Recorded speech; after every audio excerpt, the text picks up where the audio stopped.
Hello, everybody, and welcome to episode 9 of the Therapist Poetry Podcast.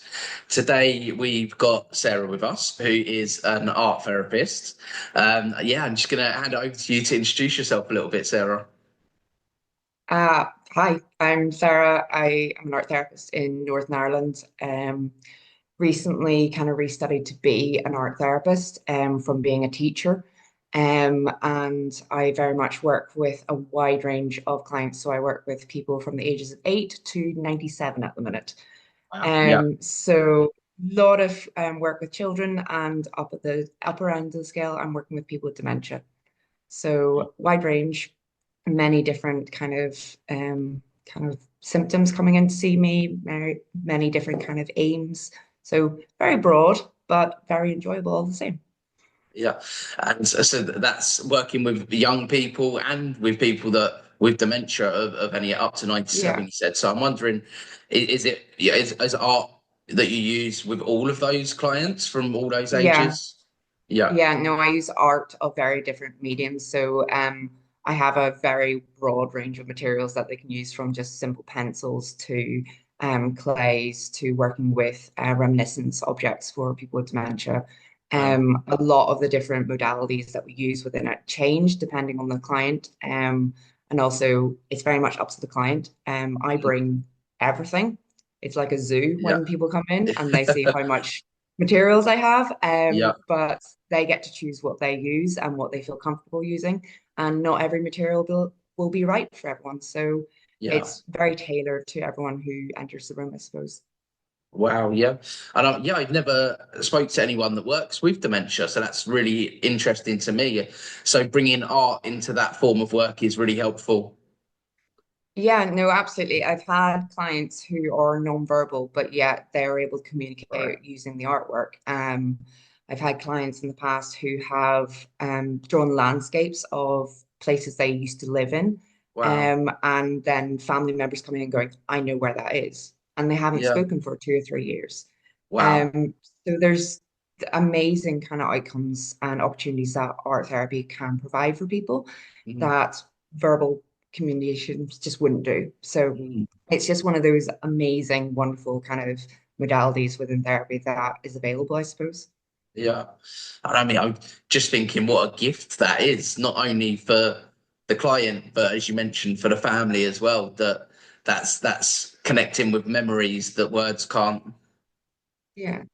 Yeah. Yeah, no, I think it's one of those surprising things. A lot of people, unless you've experienced art therapy, there's a very much an expectation or preconceived idea that when you go to art therapy, the art therapist sits there and judges or assesses or interprets your artwork, and that's not Mm. what we do.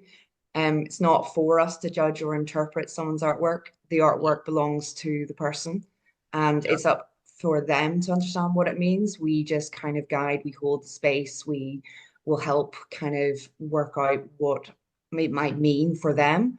But it's not for us to turn around and go, well, this clearly means such and such in your life, because it may not. And it's all kind of very personal. It's a very personal journey, and every experience, every session I've had is very, very different. No two sessions are the same. I know we were talking a bit beforehand, and your work is often with those that have neurodiversity as well. Yeah. I've had a lot of experience in neurodiversity through teaching and also kind of being an art therapist. I did art therapy in an SEN school, and it was amazing because the amount of kind of different syndromes I had to deal with, different kind of neurodiversity kind of setups for the kids. Because it was an SEN school, they had so many resources. It was amazing. And the kids were so kind of willing to try and explore things. But further afield outside of that, I have a lot of clients who have kind of autism, ADHD, various different things that they are managing on day-to-day life. And a lot of the cases is they're struggling with kind of how to live in a normal way for them in a world that isn't overly set up for neurodiversity. It's very much set up for the neurotypical person. Um, and a lot of people don't relate or understand what the other person is feeling. So therefore, the kind of connection can be quite stunted sometimes or really hard to obtain for others. So I think the art just gives them a free rein for finding their voice, finding a way to express themselves that isn't judged, isn't kind of tailored to one kind of person. And it means they can do what they want rather than what someone else is expecting of them. Yeah, creativity is often like that, isn't it? It's you just kind of do what you want to rather than thinking Yeah. too much about it first. And you're about to read a poem for us, and Yeah. yeah, just if a bit of background on that poem would be great if you can. Yeah, sure. So my poem is called The Unmasking, and it's all about kind of neurodiversity. And it's not my personal experience, but it's my observations and reflections when working with clients and also pupils when I was a teacher. Um, it's very much how I found art and art therapy has allowed those people to have a voice, express themselves, to be understood in a different format. And I find it wonderful that you're doing poetry. But I took my own stint on it, and because I'm an art therapist, I had to create the art alongside it because I find words can sometimes not always reflect what I mean or the full meaning, whereas art and the word I find is a beautiful combination. So I was able to express some things through the poem, but I also able to express some things through the artwork. So they're almost kind of balancing each other out, but also contrasting some ways and also complementing. So it's an interesting mixture. Yeah, I mean, I love the creativity part of that, and it two messages at once there from the artwork and the poem in itself. So yeah, I'm really looking forward to hearing your poem. I hope you enjoy it. Thank you. In a world that asks us to conform, to fit within the quiet norm, we navigate the noise and light, our minds a flurry, hearts in flight. Autism, ADHD, they say, be still, be neat, just fade away. But in the chaos, there is a spark, a way to speak that leaves a mark. Through colours, shapes, and rhythms free, we find the voice that's meant to be. No need to hide, no need to please, to mask ourselves just to fit, to make people at ease. In fractured thoughts and racing minds, we see the threads that bind and find a place where we can just be whole, a way to speak that frees the soul. Through art, we breathe, we feel, we show a truth that only we can know. The world may ask us to slow down, to fit in ways that make us drown, but in the canvas we can be unmasked, unbound, and finally free. No more pretending, no more disguise. In every stroke we see the skies. Creativity becomes the key to understanding to simply be. In colours bold and lines that twist, we find the parts of us that we missed.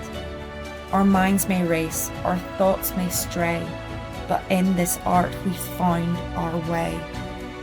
We need no rules, no fixed design, just space to breathe and to redefine.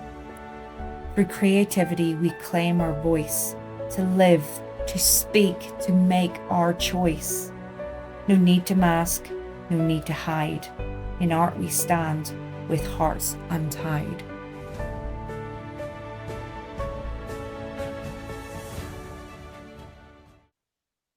Thank you so much for that poem, Sarah. That was beautiful, and the art that was going alongside it really went well with it. I just wanted to give you the opportunity to talk a bit more about that poem for you and what was coming across in it for you. I think it was very much the idea that someone can find their space, find their place within things, and with the right support, and encouragement and kind of people around them, uh, people don't feel the need to kind of mask themselves or become part of the the buzz of just society. You can be yourselves, you can be accepted, you can find something that is niche to you and not feel like you need to blend in. I mean, the artwork I made, it was very much a process of me thinking about how neurodiverse people come out being born, they just act the way they feel they need to, what they feel their body needs to do. And then someone will come along and say, oh no, you need to hug this family member, or you need to be quieter here, or no, you can't do that here. And within someone's mind, they might be going, well, that doesn't make sense to me. But if the more that's said, the more it becomes, oh, well, this has to happen, it becomes a rule, a kind of restriction. And to me, that is a gutting emotion to experience and to witness someone being repressed from their natural kind of instincts, from their natural kind of personality, even. And the artwork kind of shows me blending the paint to try and kind of represent the dulling of those creative flares that a neurodiverse person would probably have, and loads of people have. And eventually looking at actually them realizing they don't fit into the kind of social norms. They fit between those social norms. They fit between and are as bright and as flaring as a piece of fire or something. And actually, with the right support, they can break out of those. They can bounce between different kind of societal boxes that people say they should be in.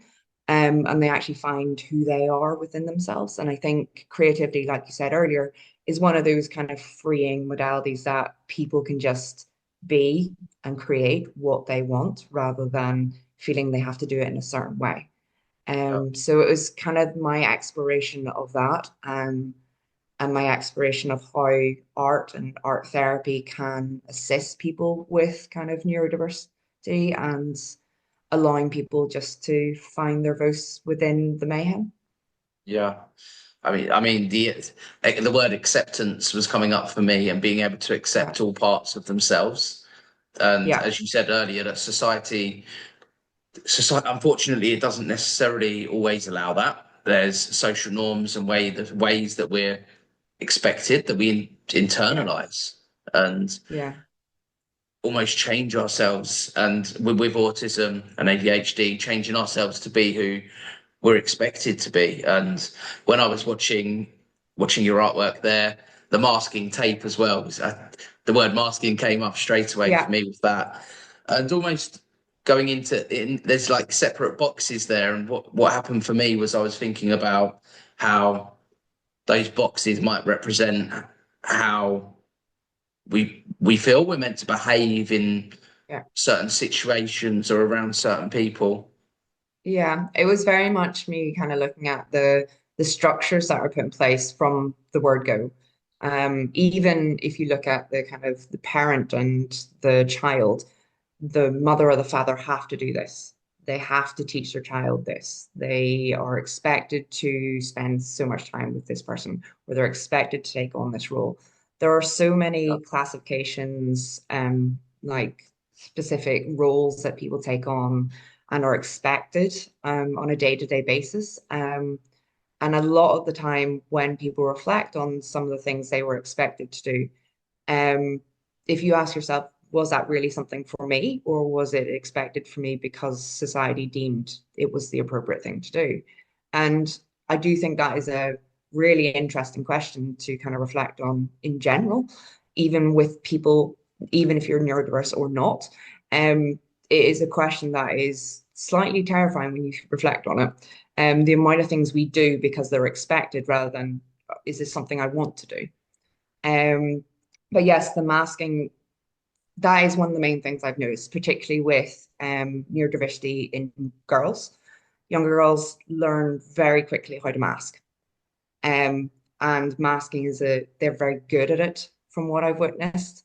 And it's one of those things that I'm kind of going, they shouldn't need to feel like they need to mask themselves to be accepted. So I wanted to very much have that removal of the boxes, breaking out those lines. And although there's really strong, bright lines within my artwork, it was very much to kind of represent the creative flair, the energy that a neurodiverse person can bring, the different kind of perspectives that they have compared to other people. So I wanted to very much highlight that and kind of show its beauty within everything. So yeah, it was very much all about the unmasking a lot of the time. Hearing you talk about parents there was really interesting, because as a parent myself, it made me reflect. And there are ways that I have maybe parented to say to my children to do certain things that are expected. You know, you're expected to have a child that isn't crying in public. You're expected to have so many things, and the pressure that parents have from that can be really strong as Yeah. well. Yeah, absolutely. I mean, the fact you're mentioning crying's them expressing that something's wrong. Mm, And why should crying be a reflection on something that's bad? It should be kind of, right, well, what do they need? How do we provide for that? mm, It's a different signal. They can't voice it, therefore they find the nearest thing that they can do to communicate that. So yeah. it's just a different form of communication. But because I think many people, if a child cries, they're like, oh, well, that's an annoyance. It's a noise I don't want to listen to. It's an Yeah. irritant. It's meant to be an irritant because the child needs something. Yeah. It's That, deliberately yeah. that way because of Yeah. the fact there is something required. Yeah. It's an expression, is it? An expression of Yeah, how I'm feeling. Um, yeah. yeah, also just wanted to give the opportunity today for you to talk a bit about poetry and how this poem, for example, or any other poem you've wrote has helped you to express how you're feeling.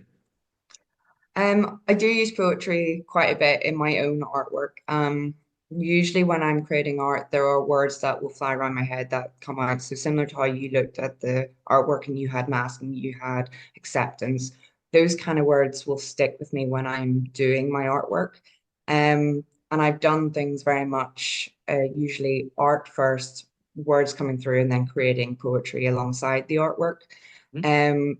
The poetry I find is just a really interesting way that I can allow people to connect with my artwork. It's not so much that I do one without the other, it's more, it's another way of accessing it because artwork for a lot of people, there's a weird concept that artwork can be elitist and it's only for the people who can buy art and therefore will understand that. But art's for everyone. It's accessible to everyone. I think art doesn't have to have one meaning, it can have multiple meanings for different people. Yeah. And I think that's why I use the poetry because it gives people an access point rather than people looking and going, oh, art, that's not for me. Whereas words, people tend to be drawn and go, well, I understand that. I understand if I read and I understand the meaning behind it. So it gives people a way of connecting to the art, to the meaning, to the experience. So I very much find it's complementary of what I want to do and the words I Yeah. want to express and the feelings, the emotions, the meaning behind them. So I've done kind of things on dementia because I was reflecting on a loss within my life. And I very much felt like the the artwork did not have enough for me to express it. It just needed more outlet for me. So there's different kind of times that we'll use poetry to complement the artwork. Yeah, it's for that deeper exploration of what's going on for you. Yeah, but thank you so much for coming today, Sarah. And yeah, just Thank you wanted for to having me. say you're welcome. I just wanted to say that if anyone's got any comments or questions for Sarah, then Sarah's kindly agreed to look on the YouTube channel and reply or answer any of those for you. And yeah, I thank you so much for sharing your artwork with me. And it works with such a great range of ages as well and different people. So thank you so much for coming on and sharing that with us all today, Sarah. Not a problem. Thank you for having me. It's been really fun to actually be involved in this. So thank you. Cool. See you later, everyone. Thank you. Bye.